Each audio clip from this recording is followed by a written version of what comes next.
प्रश्न थे सब या तो उसमें बैंक का प्रश्न था या तो सिर्फ पैसों के लेन देन का था, यानी कि सिर्फ अगर साफ बोला जाए तो आपका सिर्फ पैसों के ट्रांजेक्शन का था। ठीक है, तो आज उसी के बेस पर बताएं कि आज परचेज और सेल्स के बेस पर बताएं। सर उसी के बेस पर चलिए ट्यूशन बोलिएगा,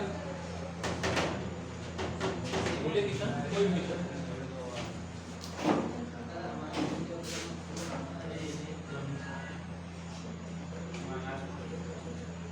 बोलो ट्यूशन, आप लोग बोलिए।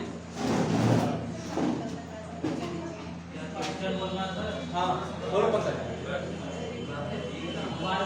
नॉर्मल बोलना, नॉर्मल अभी बेसिक लेवल वाला बोलो। हाँ हाँ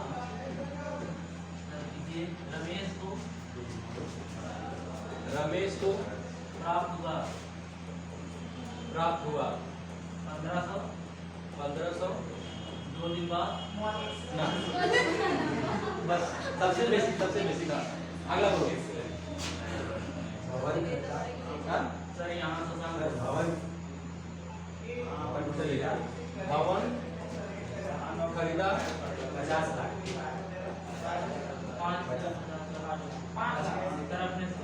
कट जुड़ रहा है जी, चलिए 5 लाख लीजिएगा, याद रखिएगा क्योंकि हमें भी टारगेट निकालना है ना, तो आप अमाउंट छोटा रखिएगा। चलिए भवन खरीदा 5 लाख और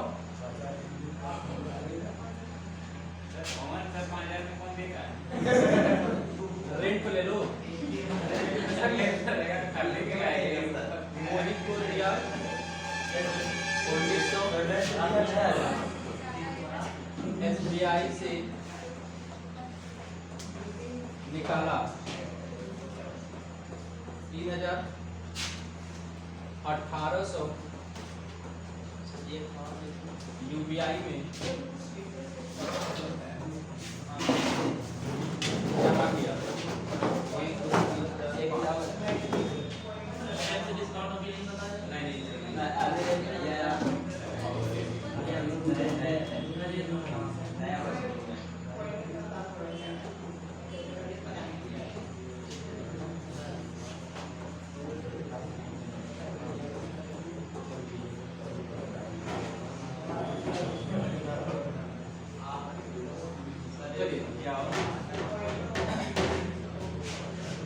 ये आपके सामने अकाउंटिंग के जो किसी के ये जितने भी प्रश्न है सिर्फ इसमें पैसों का ट्रांजेक्शन बोला गया है, इसमें आपका सामान को खरीदने और बेचने की बात नहीं हुई है। तो फॉर्मेट क्या बताएगा था आपको, पीयर डेबिट और क्रेडिट। तो पहला है कि रमेश को प्राप्त हुआ, यानी कि पैसा किसको प्राप्त हो रहा है, तो पैसा पा कौन रहा है, और पानी लेने वाला क्या होता है, और पैसा अगर मैं दे तो मेरे से जाने वाली वस्तु क्लियर है। भवन खरीदा, तो भवन कौन सा अकाउंट है, personal real nominal account, personal real है ना, और रियल से किसका पार्ट है, टेंजिबल की इनटेंजिबल, टेंजिबल का पार्ट है। टेंजिबल मतलब क्या है, वास्तविक खाता है ना। तो भवन खरीदा, अगर हम भवन खरीदे तो हमारे पास ये आएगा और आने वाली वस्तु क्या होती है, और जब खरीदेंगे तो इसके बदले हम पैसा देंगे, हमारे पास पैसा जाएगा, जाने वाली वस्तु सिया। मोहित को दिया, पैसा कौन ले रहा है, और पाने और लेने वाला हमारे यहाँ से गया तो जाने वाली वस्तु। SBI से निकाला, कौन दे रहा पैसा, और देने वाला, हमारे पास पैसा आएगा तो आने वाली वस्तु। 1800 UPI में जमा किया, किसमें जमा किया, पैसा पा रहा ये, और पाने देने वाला हमारे यहाँ से जाने वाली वस्तु। सुनीता ने उधार पैसे लिए, कौन पैसा लिया, और पाने लेने वाला हमारे यहाँ से गया, जाने वाली वस्तु। अगर इसमें DRCR में कितने लोग को दिक्कत हो रही है छाटने में, ईमानदारी से खड़ा कर दीजिए, नहीं तो अभी हम फिर पूछेंगे एक करके।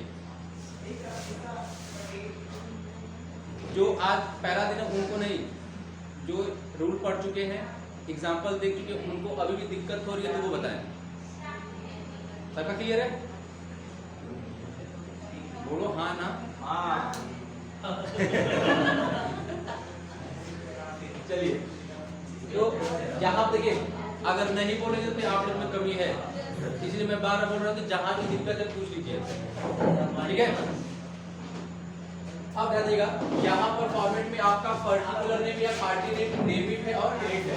यहाँ पर पहले हमसे हमेशा पहले क्या लेना है, डीआर वाले को, और बाद में किसको लेना है, सीआर वाले को। तो पहले वाले प्रश्न में डीआर में कौन है, रमेश है, तो यहाँ पर कौन आएगा, रमेश अकाउंट, और डीआर सीआर जोड़ने के बीच किसका प्रयोग करेंगे, 2।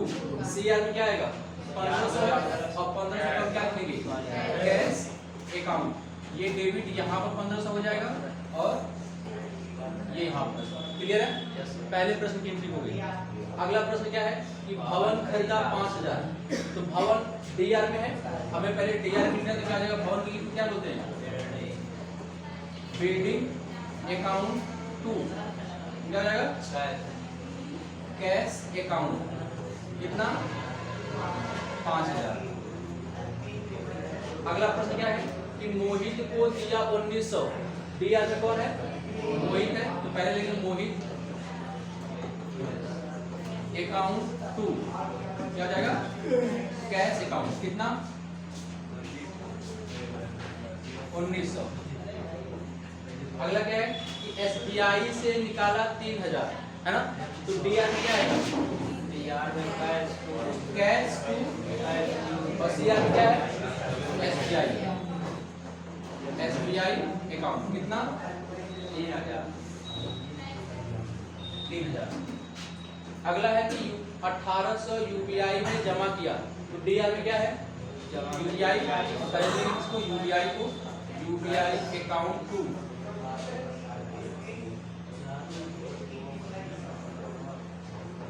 कैश अकाउंट, कितना 1800। लास्ट है कि सुनीता ने उधार पैसे लिया, तो डीआर में कौन आएगा,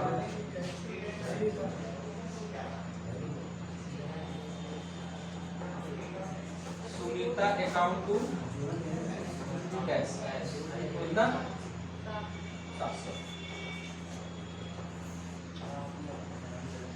अब इसमें किसी को दिक्कत दोबारा पूछ लीजिएगा, क्योंकि ये हुआ कुछ नहीं है, बस हमने पहले वाले प्रश्न में क्या किया, डीआर सीआर छांटा, और डीआर सीआर छापने की रिक्वायरमेंट क्या थी, एग्जाम्पल का और उसके रूल का, दो ही का बस जरूरत है, तो उसके हिसाब से हमने डीआर सीआर छाट दिया। अब जो प्रश्न में डीआर हमने फॉर्मेट बता दिया कि पहले डीआर लिखेंगे बाद में सीआर को, तो हर एक एंट्री, जैसे ये देखिए, ये पहली एंट्री है, ये दूसरी एंट्री, ये तीसरी एंट्री है, तो हर एंट्री में देखेंगे तो पहले हमने डीआर को लिखा है, बाद में किसको लिखा हुआ है, सीआर को लिखा हुआ है, हर एक एंट्री में ही लिखा हुआ है, और यही फॉर्मेट आपको लेके चलना है।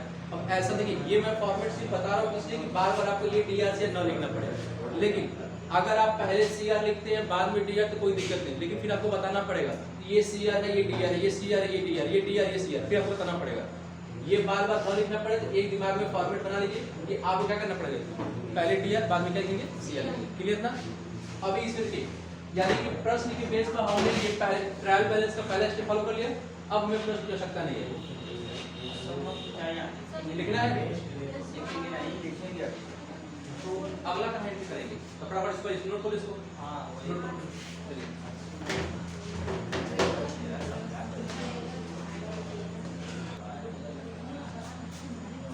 हो गया है।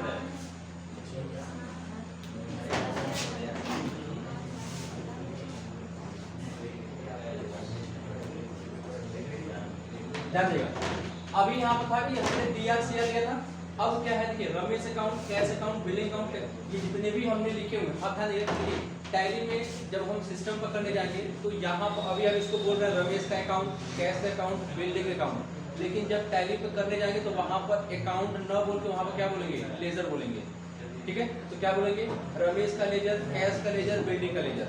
सिस्टम में जब बोलेंगे तो लेजर बोलेंगे, लेकिन जब हम मैनुअल जब हाथ से लिखते हैं तो क्या बोलेंगे, अकाउंट बोलेंगे। तो पहला हमारा अकाउंट कौन सा है, रमेश का है, अब यहाँ क्या लिखेंगे, रमेश।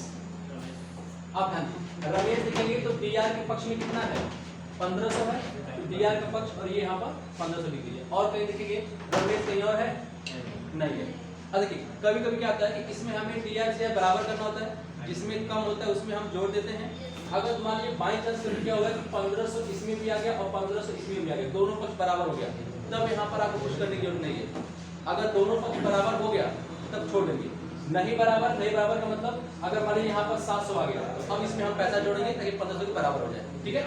तो अब देखिए यहाँ पर रमेश लिखा और रमेश को पूरे एंट्री में दे दिया, तो रमेश का हमें कहाँ मिला है, DRR में 1500 मिला है।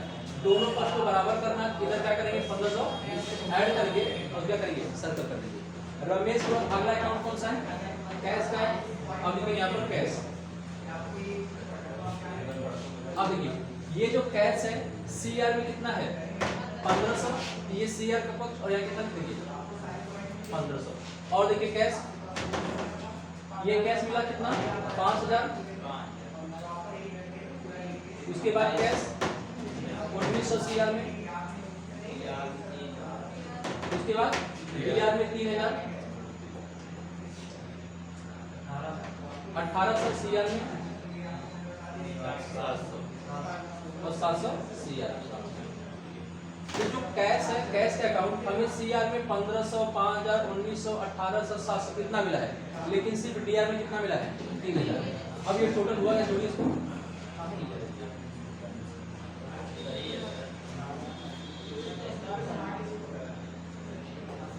कितना गया 0 0 कितना 9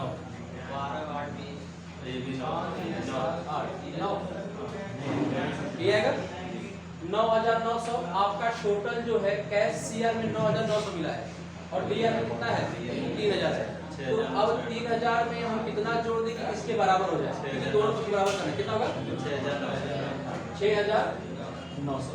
अगर 6900 हम 3000 में जोड़ेंगे इसके बराबर हो जाएगा, और जो जोड़ेंगे क्या करेंगे क्लियर, कैश खत्म।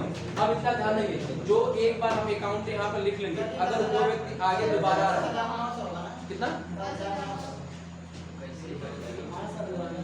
5 6 7 8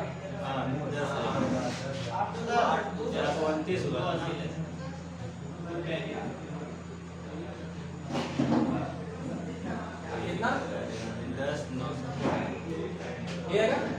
अब यहाँ कितना कमी हुई 7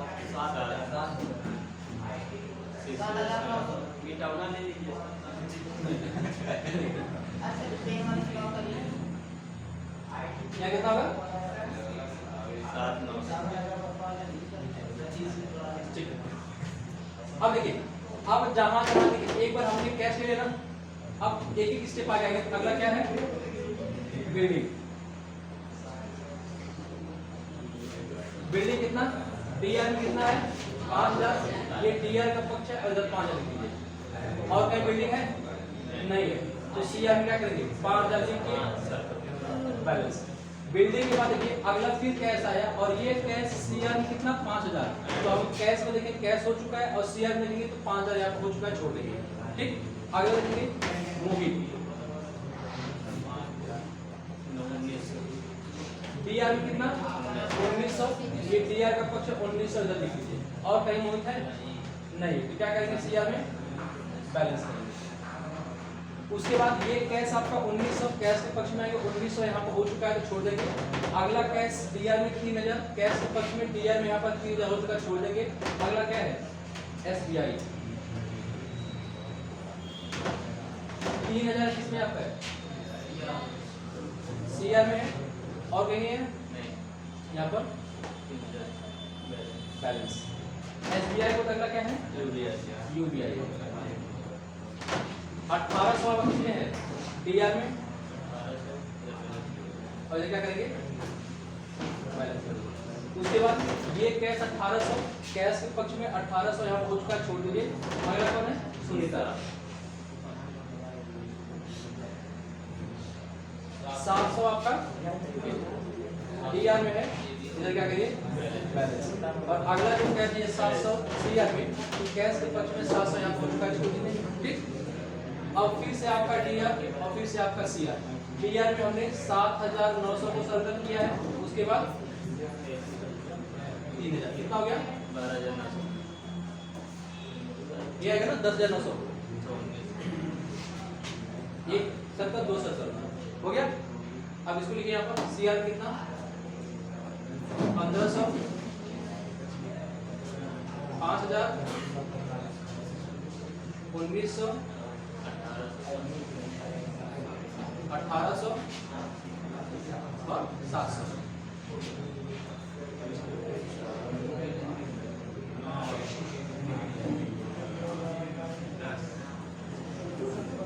BR इक्वल टू CR। ये क्या आपका ट्रायल बैलेंस है। अभी किसी को डाउट है दोबारा पूछिए। जो सर इसमें सुनीता वाले कैश में 700 है तो वहाँ पर 700 दिया गया है कैश वाले में यहाँ पे ना, हाँ वही नहीं समझा रहे आप। देखिए ना, यहाँ अब हमने पहले कैश लिया ना, ये कैश मिला कहाँ से, हमने जब सेकंड रमेश वाला काम किया उसके बाद हमें कैश आया। अब इस कैश को हमने जब यहाँ पे लिखा तो पहला हमें कैश 1500 मिला, तो 1500 यहाँ पे लिख लिया। अब उसके बाद पूरे एंट्री में हम कैश खोले, तो कैश हमें 5000 मिला तो 5000 लिखा, कैश हमें 1900 मिला तो 1900 लिखा, हमें कहाँ मिल गया 1800 मिला तो 1800 लिखा, और कैश CR में कितना 700 यहाँ पर 700, ठीक। और BR में सिर्फ हमें कितना मिला था 3000 मिला, ठीक। अब जब दोनों जोड़ा तो ये पता कि कितना हुआ 10,900 और 10 कितना हो रहा है 3000, तो कितने कमी हो रही है 7,900, ठीक है। चलिए अगर इसको नोट किया तो अब इसको अप्रेस करिएगा, अप्रेस करेंगे। ये वाला देखिए कितना ध्यान दीजिए, आपका ट्रायल बैलेंस 10,900 आने वाला है, ठीक है। तो इसको नोट मत करिए, इसको अप्रेस करिएगा, नहीं आएगा दोबारा पूछ लीजिएगा। और इतना ध्यान देगा कि जितने भी आपको यहाँ पर ट्रायल बैलेंस बताए जा रहे हैं ये सब आपको कॉपी पर नोट डाउन करना है, क्योंकि जब प्रैक्टिकल सिस्टम में बताएंगे तो वैसा क्वेश्चन होना चाहिए कि जो सबने लिखा हो, ताकि सबका मैच करे कि हाँ इतना ही सबका आया था, ठीक है। अगर इसका फोटो इतना फोटो खींच लीजिए, नहीं तो फिर हम आगे बताएं।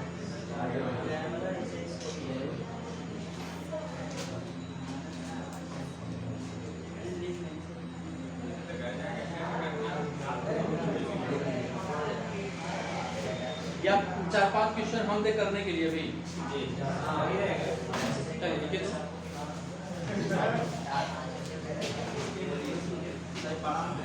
हाँ नहीं नॉर्मल ही रहेगा, लिखेगा सुरेश से